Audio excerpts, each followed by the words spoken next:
Once a year, the strongest, fastest, and wisest are brought together to destroy each other.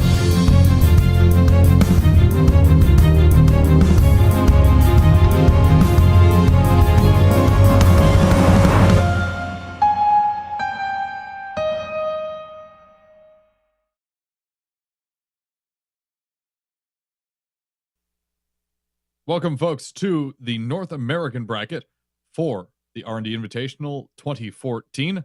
I'm Dan, joined today by Fourth Oracle. Good afternoon, Oracle. Good afternoon. Indeed, if we are in America. Before we get into the event itself, we do want to quickly go over the teams that are playing today. We do have 3 different matchups once again available for you today. First up is going to be StarBard versus SPQR, the Praetorians team specifically. StarBard was not originally involved with the Invitational. Unfortunately, a week before the first day of events, Sacrilege had to drop out. StarBard was kind enough to step in and take that spot instead. They've been making big waves with the different events that happen during the week, especially the Sunday events at Sunday Community Skirmish. Oracle, you've casted these guys a lot more than I have. What do you know about them? They have been getting better as time's gone on. They've been experimenting a lot, and they enjoy changing things around, so they're still sort of finding their air legs, as it were. But I think there's someone to look out. I think they're definitely the underdogs, but there's someone to look out for this time. We'll be getting started here very shortly.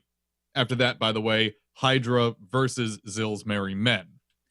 Before we get into that, we have a little something special that Rob was able to put together using the material from our European bracket event. So, before we get into the first game of today's North American brackets, we're going to play that for you. Here is the highlight reel from last week's European bracket of the R&D 2014 Guns of Icarus Invitationals.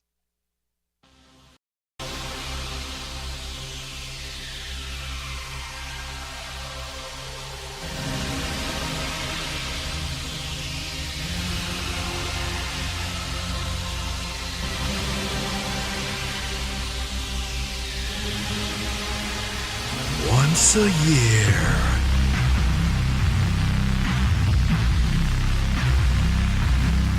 the strongest,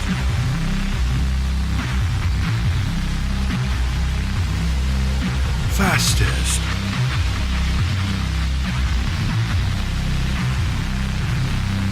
and wisest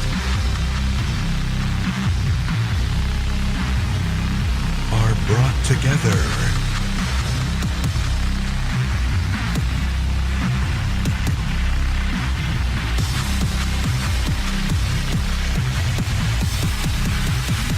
to destroy each other. Go!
Welcome back to the 2014 R&D Invitational North American bracket today, folks. We're getting ready for StarBards versus SPQR. It looks like the StarBards are having a little bit of a tough time getting folks together. Their team lead, Logicalia, DJ Logicalia, is actually not there right now. He got pulled away from his PC. Hopefully we'll be able to get him in Mm-hmm. fairly quickly. Shouldn't take that long. We did start a little bit early, so not expected to be here for another couple of minutes. So we got time.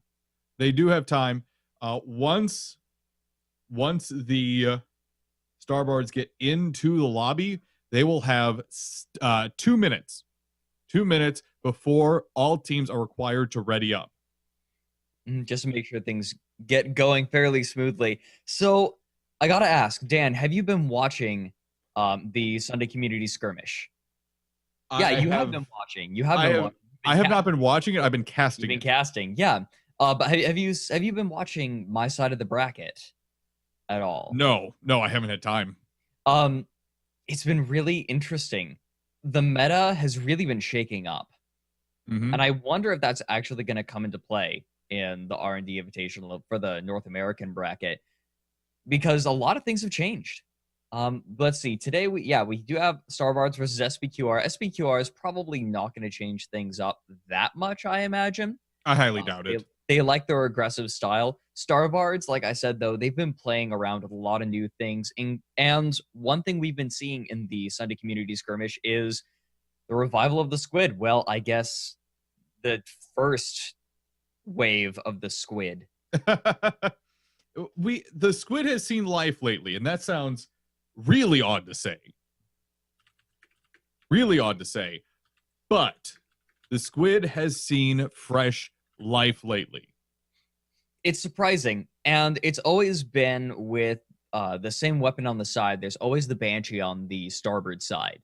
Do you think the Banshee changes from a couple weeks ago has affected the fact that the squid is starting to come back into favor? Yeah, actually, Kirk and I were talking a little bit about that, how the increased damage has helped a lot. And I think that really is what's changed. It's allowed it to be more powerful. I think it would have worked originally, but this just brings it up high enough to be used at a competitive level. Because we've seen Gatling and Hades paired up with it. And the big thing was its rotation arc that allowed it to do that. That allowed it to have a bifect on a squid, which is hard because the guns are set perpendicular to one another. But you always see that armor shred on the front, then the Banshee on the side, and I think the real reason is because of that massive turn arc, and that hasn't changed. But the damage changes certainly help. One other thing that I think has helped the squid at least start to show some life is we have a new game type, if you will, being used right now for the aerodrome. And Brick and I were talking about this during it, that the VIP matches, they're very heavily favored towards the squid. Very heavily favored because of how fast and agile it is. We saw a team win, absolutely dominate, in fact, a VIP battle earlier today during the aerodrome using just squid tactics. Yeah, that sounds like it would work really well. The squid, not only does it have a really high speed and really high acceleration, but it also has a very high hull value. It's surprising. I think it's the second highest in the game, maybe third behind the Goldie. I need to look again. We do have the StarBards finally coming into the lobby. Excellent. Only a minute or two late, not bad. Yeah, that's Also, fine. I'm looking it up right now. Go ahead. Yeah, Rob got to it just before I was about to mention it there. The music from the video that we just saw, as I have it written down right in front of me too. I just finished writing it down. The music was from DJ Bahamut, Gunpowder. And you can get that on soundcloud.com/themachine spirits. let's see. I'm looking at durability. So the Galleon is first. Then Pyrrha is actually beneath it. And then Goldie, yeah, Goldie's higher. So Squid actually has the third most hull in the game, if I'm reading this correctly. All right, the 2-minute lobby timer has started. More than 75% of the players are in. The StarBards and SPQR have now 2 minutes to ready up before they will be required to go with whatever they have. Yeah, the StarBards, they're kind of a conglomeration team, but they played in the Sunday community skirmish, so they're at least somewhat comfortable with one another. So the fact that they're from two different clans should prove It doesn't be hurt a them. little bit of a set. It should prove to be a little bit of a setback, I think, but they're comfortable enough with one another. Mm-hmm. We have a Galleon and a Mobula so far on these teams. Leon Cross filling in for, I believe, DJ Logicalia's spot. Soderholm and Patched Wizard, the pilots for the StarBards team. Again, this is a conglomeration of the Stars and the Bards. The Star Bubbles. The Star Bubbles. They're called Star Bubbles? Yes. Star Bubble Epidemic, actually. And then the Bards are just the Bards. The Bards. A lot of people know the Bards have actually been around for a very long time. They've been breaking into the competitive scene more. Mm-hmm. That's good to see. It's good to see. They have 1 minute to ready up. Right now, both teams looking at more of an aggressive Pyramidian with a more defensive ship. So we have a Galleon and a Mobula on either side. Both of them probably going to fulfill a similar role of longer range. However, it looks like the Bards may be bringing a double Gatling mortar Mobula, which would be bold. We'll see. Once we get in game, we'll see what's going on. SPQR just needing to finalize any changes they made and then ready up. We're going to begin the game here very shortly. The first map of today's events is a very claustrophobic one, and it may cause problems for the Galleon on the SPQR side of things. Duel at Dawn. Oracle, as we load the map here, tell us about it. Like you said, it's very claustrophobic. You have a ton of cover that you can use. However, the dimensions of the map are very small, and the ground is very cluttered. So if you end up bouncing along the ground, it's very likely that you're going to end up beneath something or run up against something. So bottoming out is one of the worst things that you can do on this map. It's very dangerous. It is extremely dangerous. Let's get underway. In just a moment here, we will get to loadouts. First, the Moose on the Loose. That's a Gatling Mortar Metamidian piloted by Montucky. That is the Star Bubbles ship with double mine launcher on the side. And we have the Sinria. It's a Mobula piloted by DJ Soderholm. That is the Bards side of things. Mortar on the top. Main deck is mine launcher flare, and bottom deck is double gat. Go ahead, Oracle, with the other side of things. For SPQR, we have the RAS Panda Express being piloted by Lazy Pandas. Gat Mortar as well, with a Banshee and Flare on the port side. They are also running a Galleon, the RAS Mars, being piloted by Jub Jub. Port side, Hades up top with a Lumberjack Flak. Pretty traditional sniping setup, and a close range side of Hwacha Carronade and a Flare on the back. So not really rewriting the books on the Galleon there. As a reminder, folks, the timing rules for the Invitational are much tighter than teams are normally used to, giving teams the options of easily going for timeout wins versus trying to get all 5 kills in an extended engagement. The RAS Mars and RAS Panda are holding in their spawn in those far south ribs. The Bards holding mostly in the north ribs. Yeah, we have a pause. Right now, it turns out, so Leon Cross was in last week, so he's not going to be able to play for the StarBards. So they're going to have to find someone else real quick. This is some real last minute work that the StarBards are doing right now. Again, it looks like DJ Logicalia did get pulled away from his computer just moments before Lucas set up the lobby. So they need to replace that spot at the very last minute. right now, why don't we take a look at the ships? That's all locked in. We don't have to speculate at all. And I'm noticing a similar strategy on both of these teams. You have a Pyramidian, Gat Mortar Pyramidian. I mean, a disabled Pyramidian could perform a similar duty, but you have one ship that is there to breach, to engage. And then the other ship is there to sort of deliver the second punch that the Pyramidian opens up. So the Galleon is going to take a little bit more work to do that, because you have the Pyramidian comes in, engages, the other ships focus on it, and then you have this really high kill potential from the Galleon. On the other side, it's a little bit more straightforward. The Synria is close range, which means it's probably going to be right behind its ally. Double Gatling, mortar goes down, and a quick kill. So right now we're looking at the StarBards going for a faster kill, while the SPQR is looking for a more extended engagement. So I think SPQR have the more tricky build to get to work. However, the Mobula is very it's fragile. This Mobula is fragile, and it has to get in close. So it's going to be very vulnerable to the Galleons. So really, I'm rambling a little bit here. But what we're going to be looking at is, can these two teams position their sort of carry ships, if you want to look at them like that? While I'm not a fan of the Galleon in the first place on this map, I especially don't like the fact that Jub on the Galleon took a very balanced build. This isn't a balanced map.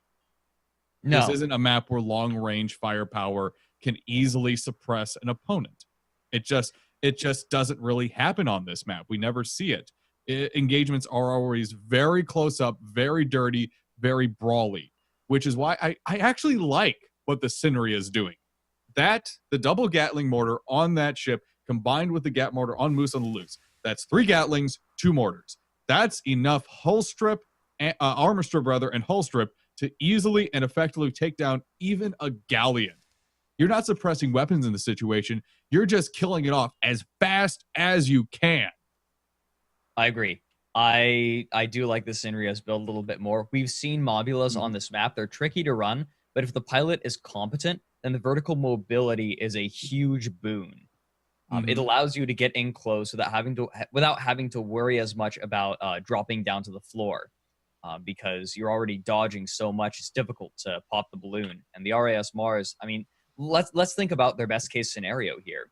You have the Panda Express, it engages. The Mars drops one of the ships to the ground with a lumberjack. Okay, but then the other ship is still going to be on the Panda Express, and the Mars is probably not going to be able to disable them or kill them fast enough. I think the better choice would have been, instead of those long-range options, as we do have action beginning once again here, it was one of the Bards able to take that slot instead on the ship, MVP Sacktown Kid. I would have much rather seen an extra Carronade and an extra Hwacha on there. I think that would have been much more effective on Duel at Dawn. I agree, except I would have liked to see double Carronade. Double Carronade, really? Just go all Carronade? I think that a Carronade Hwacha would be fine on the starboard side, but on the port side, the double Carronade allows for a lot of armor strip. And the balloon. Consistent armor strip. The balloon on the Synria, the Mobula, very easy to pinpoint with a heavy Carronade. So easy. All you need is one for that. The reason you take 2 Carronades instead of 1 is for the killing potential. And double Carronade has surprisingly strong kill potential, especially if you run something like Incendiary or Charged. Charged is very common. Flares go out, teams see each other. The StarBards putting out a couple mines just to keep their options specified in their favor. In their favor, rather. Moose on the Loose, bouncing just a little bit on the ribs, trying to get a better position. He's going to be just fine. Nothing too crazy going on. The Mars is moving forward, making it difficult to land those lumberjack shots. The slow rotation speed makes it really difficult to compensate for the added momentum. Mars is playing the very safe game, sitting back and keeping those heavy guns pointed towards the spawn of the StarBards. Yeah, right now, this is what SPQR needs to do. the Praetorians. They just need to try to keep the StarBards locked down in that area so that this Pyrrha and this Galleon can get into position. And the longer the StarBards wait to engage, the better position the Praetorians have. I really think the StarBards need to make a move. They absolutely do. Otherwise, the RAS Mars is going to close off the options that they have. Lumberjack shots starting to file in along with Hades shots on the StarBards.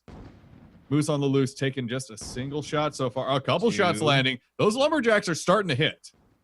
Yeah, I think it's almost worse to keep the balloon damaged rather than take it out, because then that slows down any vertical mobility that the Pyramidion has. I think that if they get their balloon very damaged, they should just burn it away so they can drop and repair it.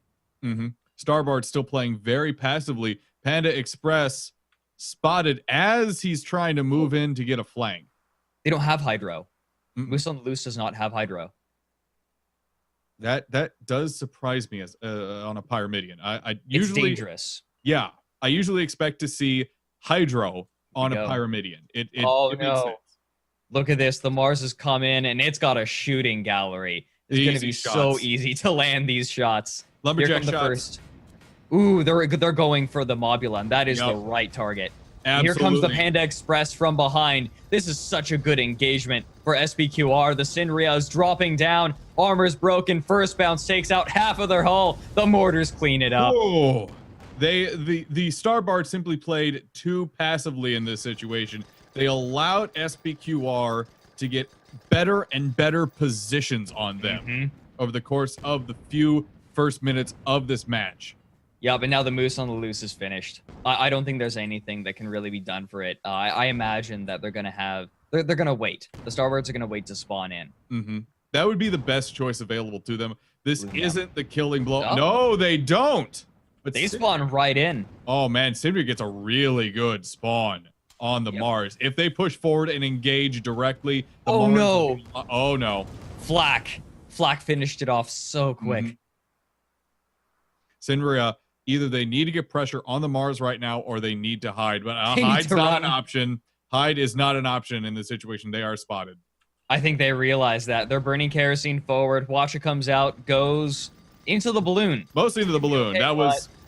Panda Express is hydrogening up. Sinria has already burnt hydrogen to try to get away. Its vertical mobility is way too weak now. Armor is getting shredded. It goes down just in time for the mortar to shred it. 0-3 in favor of SBQR. The StarBards are feeding into a meat grind right now. This is a classic meat grind. This is a little bit painful. Watcher goes into the Moose on the Loose, disables all the guns. Engines are up, so maybe able to get out of this. Oh, never mind. Here comes the carronade right into the engine column. One light engine down, armor down. Moose on the Loose can't even fight back. The Gatling only now comes out as it dies. This is quite the opposite of what we've been seeing previously from the StarBards. Normally, we see some very good, intelligent gameplay combined with new and interesting tactics. Unfortunately, they played extremely passively at the beginning there, which set them up for a repeat kill situation, and because they decided to spawn back in, a meat grind. Ouch. I really think they played that wrong. I think that the Sinria should have waited until the Moose was dead and then wait so they could both spawn in at the same time. We do have a combined spawn here. They're down in the shooting gallery again. Yep. This is a mistake. Yep, we actually saw this last week too, where the two cake ships spawned inside each other. There was an issue there, but both StarBard ships have separated, and although Second Flight got goes away, Sindria is gone here, getting ripped apart as it plummets from the sky. It has no life left in it. It is gone. 5-0. Very handily won by the Praetorians. Very destructive. I don't think there's really a whole lot more to say. I think we went over it quite well as it was happening. The StarBards just needed to be a little bit more patient with those engagements. They needed to accept that they had lost the initial engagement. And at the very beginning of the game, they needed to be more active. That passive style of play against a Galleon is only going to hurt you. You need to be quick and mobile Against the Galleon. Against the Galleon. Yeah, definitely. Especially when you have a Mobula that's so vulnerable when when a Galleon gets into position. The next map is going to be Canyon Ambush. We are going to need to remake the lobby. So give us just a few moments, folks, and we'll get that up and running. Once again, this is the North American bracket of the R&D Invitational. StarBards were not the original pick for this slot. It was Sacrilege. Sacrilege needed to step out, though, about a week before the event. StarBard was kind enough to come in and take their spot. Going up against SPQR, though, it very, very solid uphill climb that they need to make to get a win against this team. It's tough. SPQR is one of the best teams in the competitive scene right now. And StarBards are, and both the Bards and Star Bubbles are very new to the competitive scene, I'd say. All right, sweet. We have the lobby right now. Thank you, Lucas, for moderating and refereeing in game. Game number 2 is going to be on Canyon Ambush. The StarBards must get a win here to keep their invitational hopes alive. Otherwise, SPQR will go on to face the winner of Zill's Merry Men and the Brotherhood. Zill's Merry Men has kind of been in and out, and the Brotherhood is new, but the Brotherhood has a lot of old gents in it, as well as other established players, as well as some new players. So, but I imagine that these older, more venerated players have been assisting their new brethren. Mm-hmm. We'll see what they have available to us.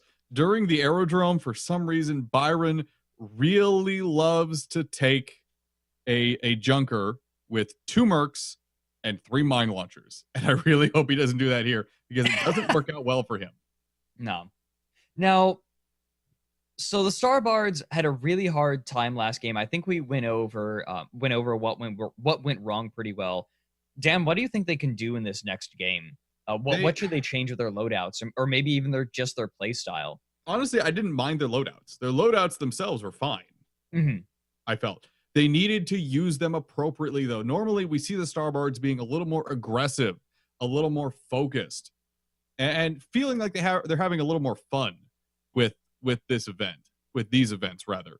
I feel like if they kind of let things go a little bit, they get out and they use their aggression, I think things will actually turn out a lot better for them.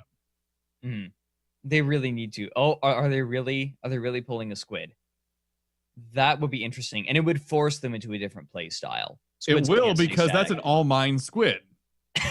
Okay, no, we're not doing this. I'm not playing this game. I'm not looking at builds until we get into game. Right. Not doing this. You can look at the ship, though. It is a squid. Yeah, it is a squid. They'll probably change it up, I imagine. They might not. I don't know. StarBards, like I said, they like to play around a little bit. I don't think they'd run the double Gatling mortar Mobula in the Sunday community skirmish. Maybe not. We'll see. Honestly, I've stopped assuming things about teams. That has only burned me in the past. I think that it's a little bit safer to do that now, looking at what teams are doing.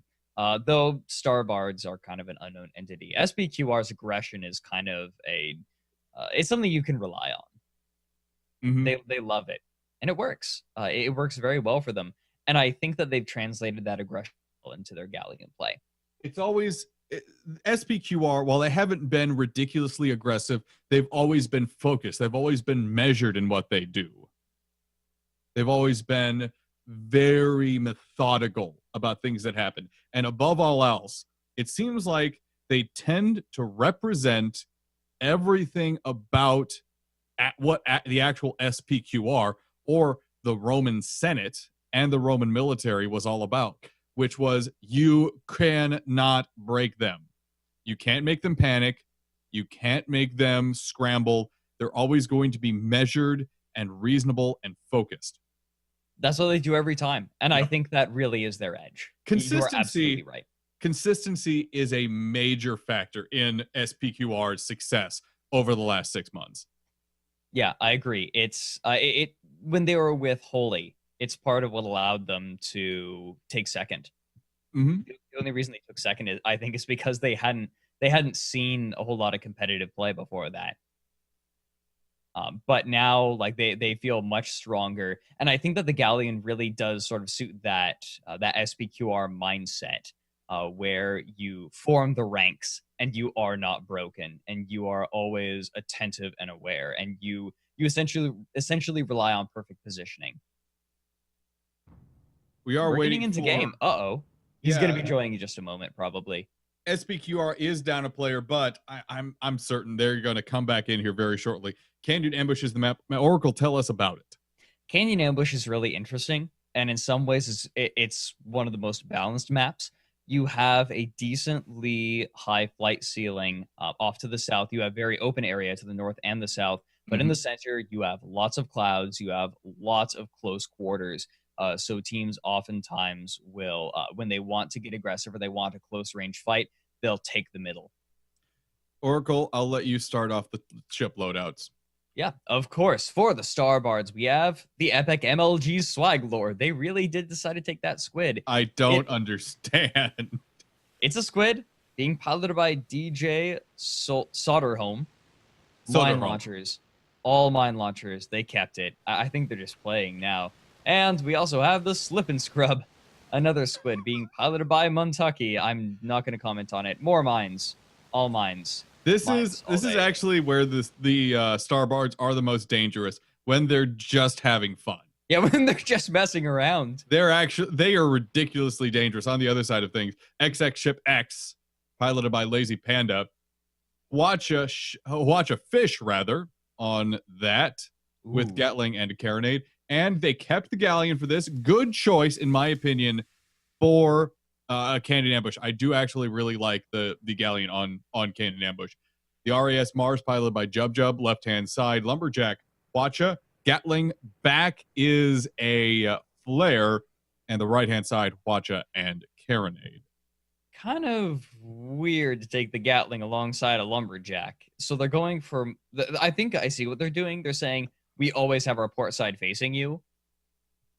But that's kind of funny. I feel like there's not a whole lot of synergy between these weapons. Mm-hmm.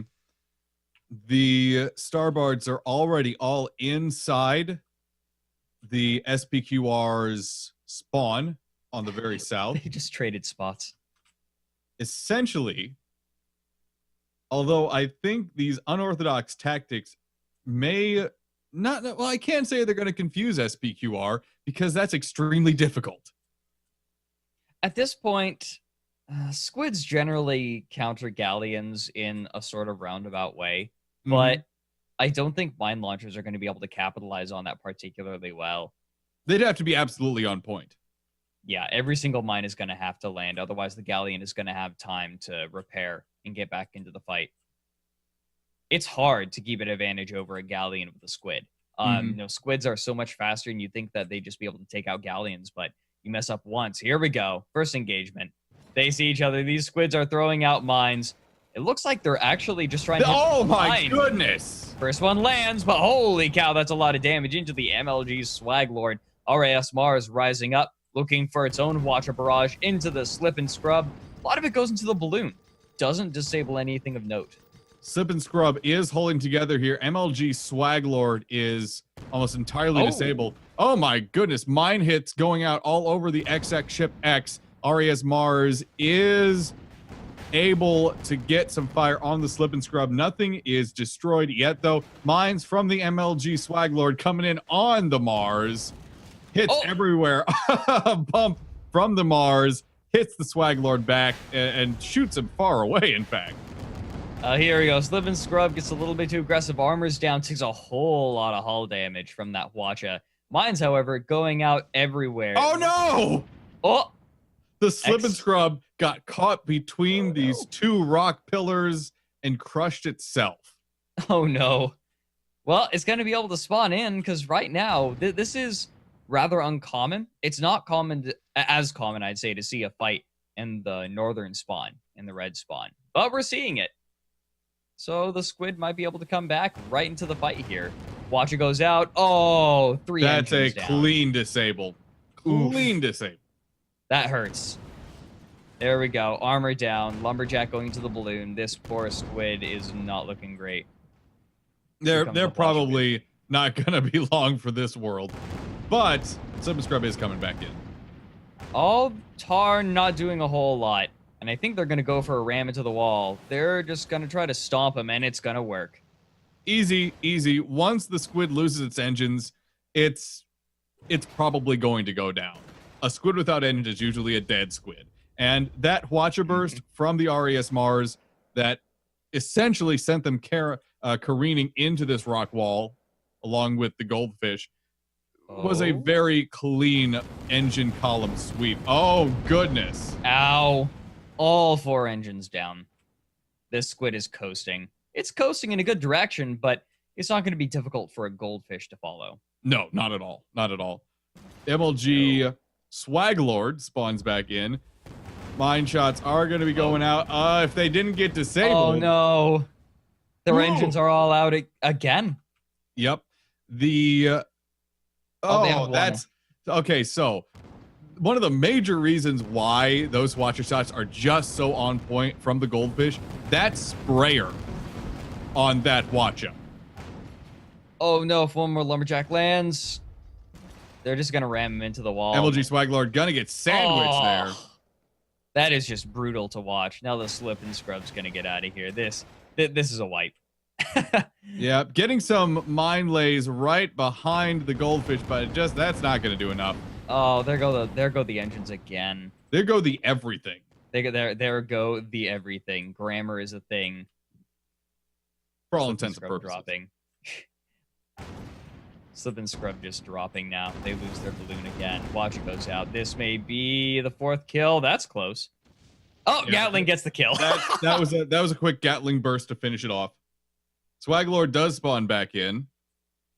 StarBards are throwing. This may not be the best sportsmanship around.